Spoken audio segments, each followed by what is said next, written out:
what I want to talk about today is the ways in which groups of people who were previously uncoordinated are starting to come together and be able to do things in ways that they couldn't have done before. Am I doing something wrong? Just the mic, okay. In ways that they couldn't before. The thesis of the book, Here Comes Everybody, that Pierre mentioned, is in 5 words: group action just got easier. That's the big change. I've just, in fact, saved you a whole afternoon of reading the book because now you know the punchline. This has happened because we have, literally for the first time in human history, a medium that rewards group communication. There's been a curious asymmetry in media up until the present era, until our historical generation. Media that created groups didn't create conversations, and media that created conversations didn't create groups. Right? You had television, you had the printing press, you had books, magazines, movies, TV, all of which were great for broadcasting a message from a center to an edge, to people looking, reading, watching, listening. You also had the telegraph, later the telephone, tools for communicating person to person, real conversation, but it was very difficult to get a group involved. And then along comes the internet, and as a native part of that communications fabric, it allows many-to-many communication. It allows groups to form where there's two-way communication, not just one-way communication. And increasingly and importantly, mobile phones are being fused with that fabric. Right? Mobile phones are becoming not just point-to-point communications devices for voice, but are becoming group broadcast as well, sending out text, sending out photos, sending out video, and so forth. This is a big change. It's a big enough change, in fact, that I think that these technologies aren't a decoration on contemporary society, but a challenge to it. In the same way that a society with the printing press is a different kind of society than a society without a printing press, I believe that a society with these group tools is going to become, and we are going to witness it, a different kind of society than a society that doesn't have those tools. So I want to illustrate this with a few stories. One I'll draw from the book, some I'll draw from actually contemporary examples to talk about the patterns that I see arising. The first one is from last summer. HSBC, the bank, in its UK office, came up with a new way of recruiting college graduates and college students in the UK. They said, we'll offer you interest-free checking, penalty-free checking.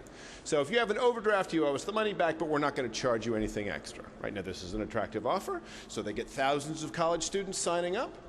And then, over the summer, after the college students are off backpacking around or doing their summer jobs or whatever, HSBC changed its mind. Oh, did we say penalty-free? Actually, we mean you owe us £140 every time you have an overdraft. You've got 30 days to change your account, or the new rules go into place. Right. Now here's 2 things HSBC knew, 2 advantages it had over its own customers. It had an information advantage, right? It's really hard to figure out how to move your money from one bank account to another bank account. And it had a coordination advantage, right? It, an institution, could act decisively, but all the students were all scattered around, and even if a few of them were malcontents and switched accounts, it would be a net win for HSBC. Here's what they hadn't counted on. Facebook. A guy named Wes Streeting, who was at Cambridge, put up a page on Facebook that said, "Stop the great HSBC ripoff." And people began to join by the thousands because even though they were geographically distributed, they were socially coordinated because wherever they were, to a first approximation, they could get to Facebook. And then someone with no financial incentive, just out of regard for their fellow humans, began to post really detailed instructions on if you want to take your money out of HSBC and put it in Barings Bank, here's exactly the steps you go through. There goes the information advantage. Then the group said, you know what, we're going to start protesting. And they started a set of online protests, which then the media picked up.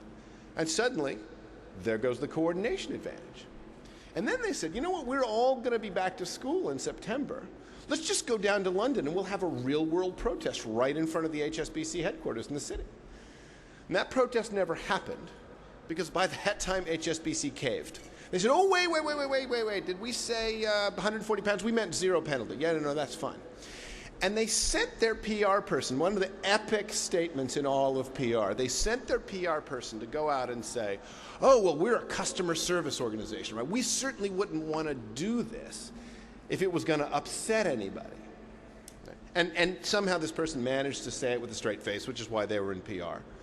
Because of course they knew that charging someone 140 pounds for something you previously offered them free was going to upset them. HSBC didn't reverse its policy because the students were angry. It reversed its policy because the students were angry and coordinated. And that's the change. Right? In the 1930s, an economist named Ronald Coase wrote a paper essentially asking, if markets are such a great idea, why do we have organizations at all?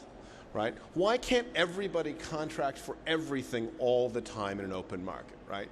If you need to buy some paper, well, that day you just contract for paper for your printer rather than having the institution buy it for you and stock it in the file cabinet and so forth. And his answer was transaction costs. That while markets are great for large complex systems, managing transaction costs, just the daily difficulty of finding information, contacting other people, coordinating with them, is so high that it's very difficult for a group of people without a strong organizational structure to get anything done. And in fact, the subtitle of the book is Organizing Without Organizations. We are so used to, when we see anything organized happening in the world, we are so used to the idea that there is an organization behind that, that we use the same word to mean both things, but the fact of being organized and the institution doing the organizing. And that's what's being decoupled. Because what these networks, these tools that we now have are, is transaction cost lowering machines, right?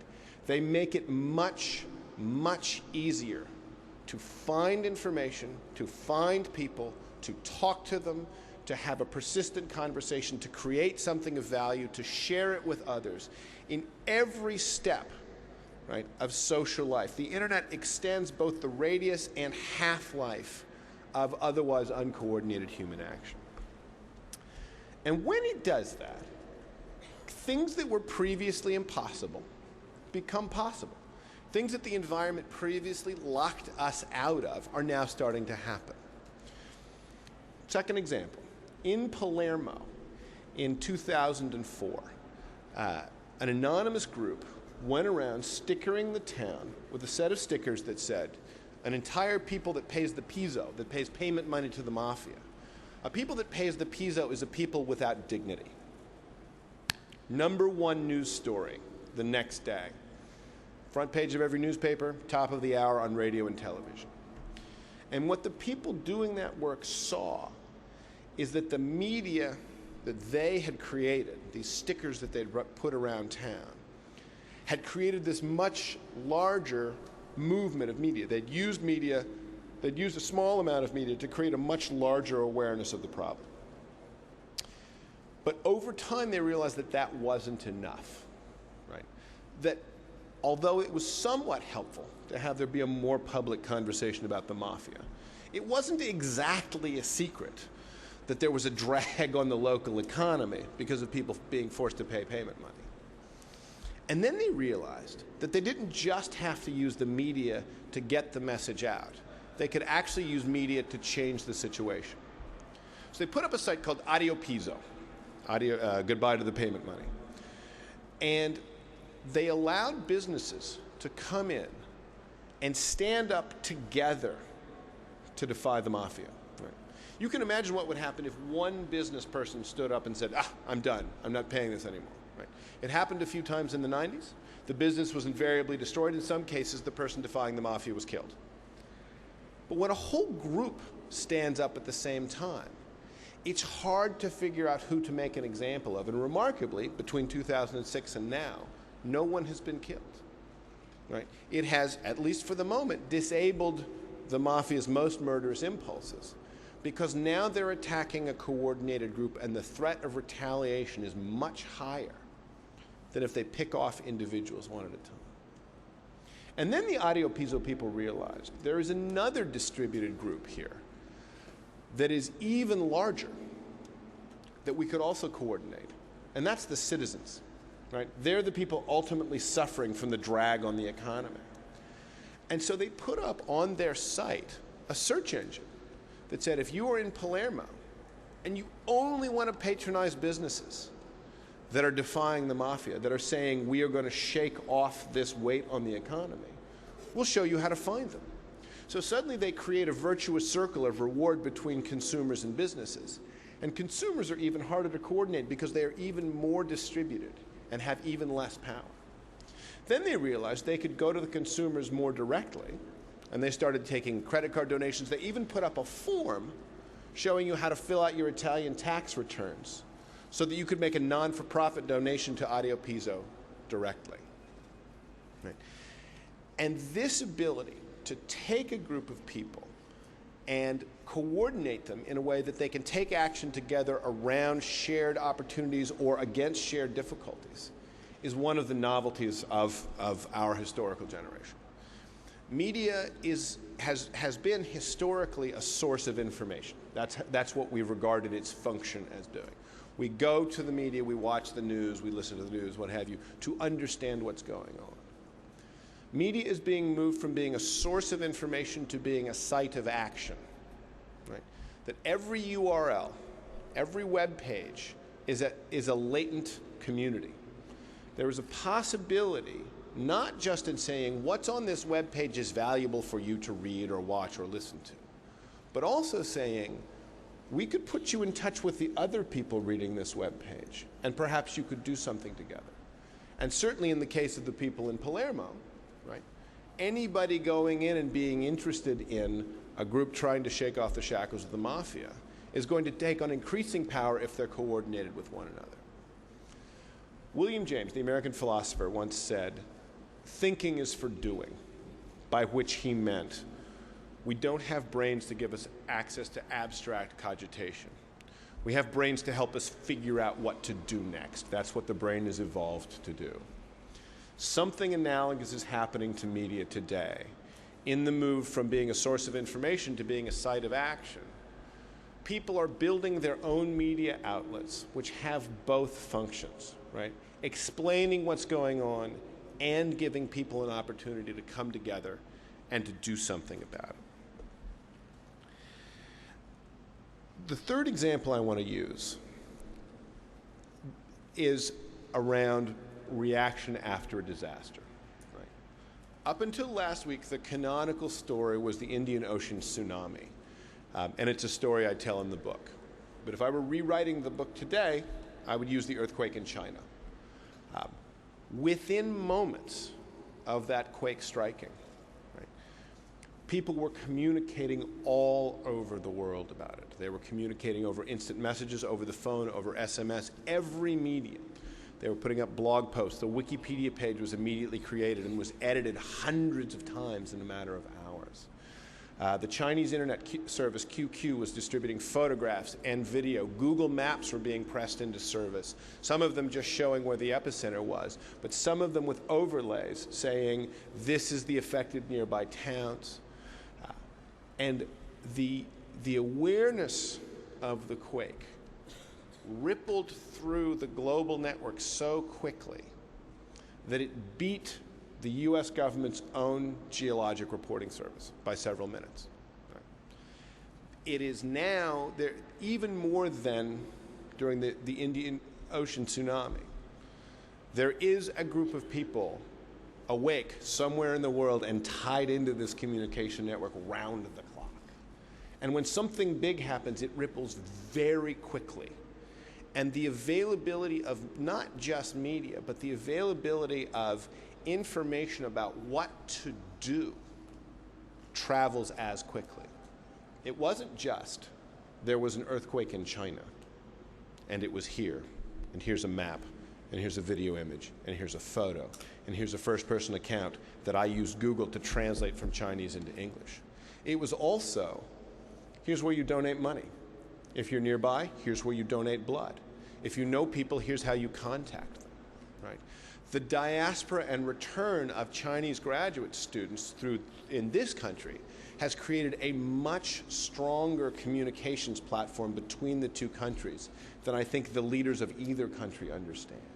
And so very, very quickly, it wasn't just, here's what's happened. It was, here's what's happened, and here's something you can do about it. There are several things I think that we can pull from this story. One, it is another illustration, probably the largest one to date, of media being transformed from a source of information to a site of action, right? Adding a coordinating layer to media to provide an almost direct outlet to click here to donate or go there to donate blood. It's also an example of people who aren't watching the news as we have historically considered it, nevertheless getting the news, right? At least some of our assumption of apathy among young people is that we assume that if they're not tuning into what we've labeled the news, they're not paying attention to world events. But in fact, if you're sitting around talking about your boyfriend or trading cute pictures of your cats on instant messaging, and there's an earthquake in China, and suddenly you start talking about the earthquake in China, you've switched from gossip to the news without switching media, which we're not used to. We assume that if you want to look at the news, you have to turn on a particular channel or you have to pick up a particular publication. But in a communications network where everyone is a potential producer as well as consumer as well as sharer, the old distinctions of what constitutes a news outlet and what doesn't are gone. And I think we will need to revisit our assumptions about engagement and apathy and how that is playing out in light of the fact that many people tuned into social networks were actually getting information at least as fast as people tuned into CNN. But they were also closer to being able to do something about it than the viewers of CNN were. Another thing we can pull out of there is no one technology making this happen. This isn't a tech story. It's not, oh, look, there's cheap cameras or cheap video cameras or cheap bandwidth. Oh, look, there's blogs or wikis, right? All of that stuff was going on, right? The editing of the Wikipedia page was going on over here. The twittering of SMS messages, the translation and rebroadcast of SMS messages on a global short messaging platform was going on over there. QQ is hosting videos, Flickr is hosting photos. If you'd picked one technology and said, oh, I know what's doing this, and pulled it out, not much would have changed, right? This is not a new tool. This is an ecosystem level change, right? In addition to it being an ecosystem level change, it is principally a social change. All technology is potential. It's not action. If I invented the world's best shovel, people would not rush out tomorrow to dig new ditches, right? Because people don't like digging ditches. But if I invent a tool that makes it easier for people to create or to share what they're doing, people will indeed rush out tomorrow to do that. Because those are things we're good at. We care about one another. We care about our regard for one another and others' regard for us. And we're willing to act in ways that assume that regard as a motivation. Whenever people come and ask me, oh, well, you know, no one's getting paid for this, right? Why does anybody do this? Why not just leave it to the professionals? I always ask them if they sing happy birthday to their own children, or if they hire professionals to come over to their house and do a better job. And they say, well, don't be ridiculous. Of course we sing happy birthday to our own children. If you can understand that, you can understand what's changing now, right? Once the transaction costs lower to the point where it doesn't cost you any money to create and to share, people will do it out of love. Same as we sing birthday songs to our children, right? What's happened now is the radius and half-life of that love has increased. Our willingness and our interest in one another is now in a medium that allows that to be extended much further from ourselves and to create artifacts that are of much longer lasting value than has ever been possible before. And for the Chinese, there's a really interesting struggle that the earthquake has now demonstrated. Right? The Chinese have famously set up the Great Firewall of China, as it is informally known, which is the web monitoring system between internet connections going into and out of China. Right? And so they've managed two things, and managed two things remarkably well in terms of letting economic information in and keeping political information out. Something of a fuzzy distinction, but that's their daily task. Right. The first thing they've managed well is official media. Right. Shortly after the earthquake, they said only Xinhua can report. Right. No other news organizations can send reporters to the scene because they didn't know what they were going to find, they didn't know how it was going to be portrayed, and they wanted control of it. And within their borders, they've done a pretty good job of controlling media. The second thing they've controlled, much harder, but they've done a surprisingly good job of, is inbound communication from the rest of the world, which is where the Great Firewall of China sits. Right? The ability not to censor every last bit of information, but to censor enough of it and to move enough of it out of the realm of public discourse to keep it from breaking out in the open.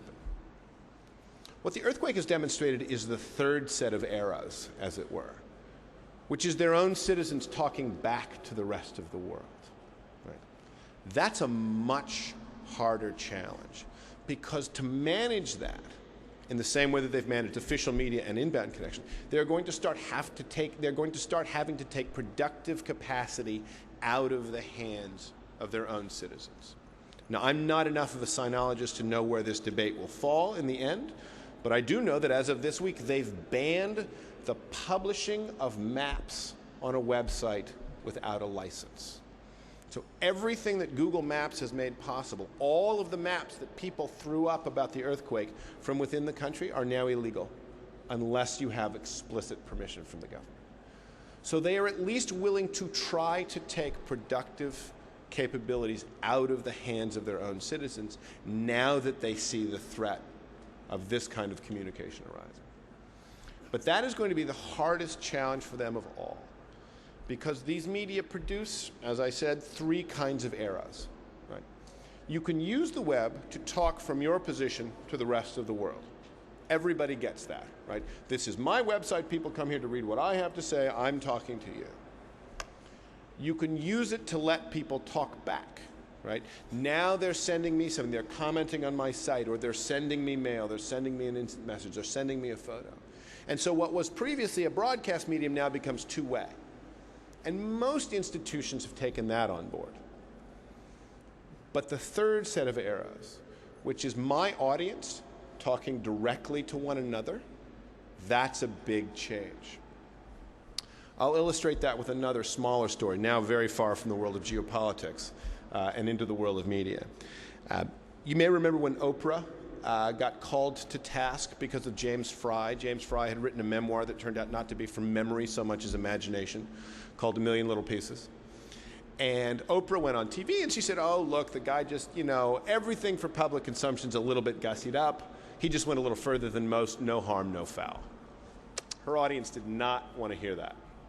Her audience wanted to hear that if the guy said he'd been in jail for 30 days, he'd actually been in jail for 30 days. And Oprah had to go back on TV. And basically, to demonstrate how contrite she was, she had to bring a bunch of other people on and beat up on them, including James Fry and James Fry's publisher. And the thing that brought her back and made her essentially recant in public wasn't that her audience was talking back to her. That she could have managed. It's that they were talking to one another. And she couldn't control those messages. The media environment we all live in means that whoever's paying attention to us can use us as a way to find each other and to have that conversation. And once that conversation is going, you can't stop it. And I think this is what the Chinese are going to find. You can't stop that conversation. All you can try to do is make it valuable. And the only way you can make it valuable is to do what Oprah did, which is to essentially align yourself with your better angels, right? To align yourself with the good that you can do from your platform, to make that lateral conversation, which exists because of you, but isn't under your control, to make that lateral conversation valuable. The giant question, almost the framing question of the 20th century, if such a thing can be imagined, was, are really large tasks better taken on by governments or by businesses operating in the market? Right? And the 20th century was essentially a test case for that question. But the ... at the end of that sentence is because people obviously can't just get together and do it on their own, right? The commonality between extremes of communism and free market democracy in their theoretical ideals, not even counting the messiness of the actual political scenarios as they unfolded on the world. The commonality there is someone has to be in charge. Someone has to be doing the organizing for anything to happen. And the big change that we're living through now is that there is a third possibility. Now, this doesn't mean we're all going to wander off into some sort of post-hierarchic paradise, right? There's still reasons that institutions are able to do what they do. There's still reasons that transaction costs matter.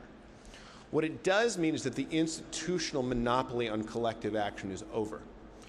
And all institutions are increasingly operating in an environment, as HSBC found out, as the mafia is finding out, as I believe the Chinese government will find out, in which adapting to that kind of environment becomes one of the key institutional challenges.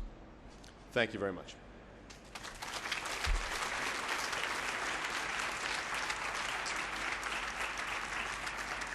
Where does this leave journalists? I think there's a few smart media organizations picking up on it, but journalists, and many of us used to be them, still seem to have a function in all of this, but with so many producers, how do they compete?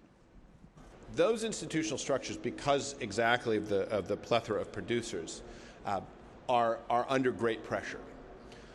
But we're in a situation where right now, the principal guarantor of the New York Times having people on the ground to report from Baghdad is Bonwit Teller, right? How did that happen? How did it come to pass that advertising money from one sector turned out to be the thing that produces, right? Journalists need to be paid to do some kinds of work, but it's not clear that Bonwit Teller is the ideal source of that cash. So the institution is going to come under enormous pressure. The institutions that have previously supported journalists are going to come under enormous pressure. There's an analogy here with the music industry where making and selling CDs used to be the way that you would get enough money to pay the musicians. And for a long time, the rhetoric was, musicians won't get paid if we can't sell CDs. But that is turning out to be wrong, and I believe that the same thing will be true of journalists. We need good writing. We need good storytelling. We need skeptics, right? So the second thing is what happens to journalists. And there's a very interesting experiment going on that I recommend tuning into because it is so illustrative. It is a service called Off the Bus, run by the Huffington Post. The idea of Off the Bus is use citizen journalists to do this reporting, have a distributed group. And the idea was basically, right, we'll find lots of David Broders, right, and we'll harness them. And it turns out that a pretty high percentage of the people who could be David Broder already are David Broder, right? That in fact, the kinds of skills that make for good, concise storytelling are not widely distributed in the population. But here's what Off the Bus is able to do, because this is where they turned their attention. Right? When it came time to talk to the superdelegates, because it was suddenly clear that they were going to become critical in the Democratic nomination, most news organizations had to say, who are the key superdelegates? Let's identify a dozen of them and go talk to them. Off the Bus was able to say, let's talk to all of them. Let's send one person to do 1.5-hour interview with each of hundreds of superdelegates. They did the same thing with the Iowa caucuses. They sent one person to every county. Right? So, in fact, there is not a bloggers versus journalists thing. There is a question of what sorts of hybrids work well. Movie critics are probably going to take it in the neck, right? It's not clear that movie critics need to be in the current framework, that you need movie critics as opposed to distributed intelligence about what movies are good. Political reporters will not, because you need backstory and interpretation. And so, field by field, and without reference to the current institutions, I think we're going to find places where journalists have essentially the rest of the network as a research input, but are still going to have to operate to tell the story, because good storytelling, societies have always rewarded good storytelling. Societies have not always rewarded all of the other functions of journalistic outputs. So the change is going to be enormous, but I don't think we ever get to a society with no journalists any more than we get to a society with no musicians. There's one organization that you haven't mentioned at all. Does it work? Yes. Which is the World Bank. Yep. I'm not sure how much you know about the World Bank, about what we are doing. I hope you do. You know something about it. And what does all that, what you described, what does it mean for the World Bank? How good are we doing at adapting at this new environment? And do you have some advice for us how to do it better? I do have two pieces of advice. Every place you gather a group of people, ask yourself what value they could be to one another. Right? Every place. People coming to your site and reading reports, people receiving your grants, people applying for grants. Every place you create an audience, ask yourself if you could also create a community. In some cases, the answer will be no, right? This is not magic pixie dust that you sprinkle on hard problems. But in some cases, the answer will be yes. In some cases, putting together people thinking about infrastructure projects in different parts of the world and letting them talk directly to one another will be a surprising source of value. And the other bit of advice, and this is not so much about the World Bank as it is about the institutional mindset. When someone comes up with $1 million idea for transformation using these kinds of technologies, send them outside to get some fresh air, right? And only let them back in the building when they come up with $110,000 ideas instead, right? That one of the really big changes here in lowering transaction costs is that you lower the cost of failure, right? Institutions typically approach failure by trying to lower the likelihood of failure. But what these technologies do is it means it's often cheaper to try something than to convene the meeting where you talk about whether or not to try it, right? And so if you lower instead the cost of failure, you can try lots more things. As long as you don't get hung up on, we tried 10 things and 9 of them tanked, and instead said, we tried 10 things and one of them is going gangbusters, and we're doubling down on that. And that is a real institutional discipline. That is a big change. I don't mean to suggest that is easy. But historically, the things that have been enormously successful, web-scale successful, Wikipedia, open source software, the blogosphere as considered as a whole, have huge failure rates. 3/4 of open source projects listed on SourceForge have had no downloads ever. One developer, no downloads ever. The normal case for open source software is failure. But because everybody can see the failures as well as see the successes, people very quickly move from what isn't working to what is working.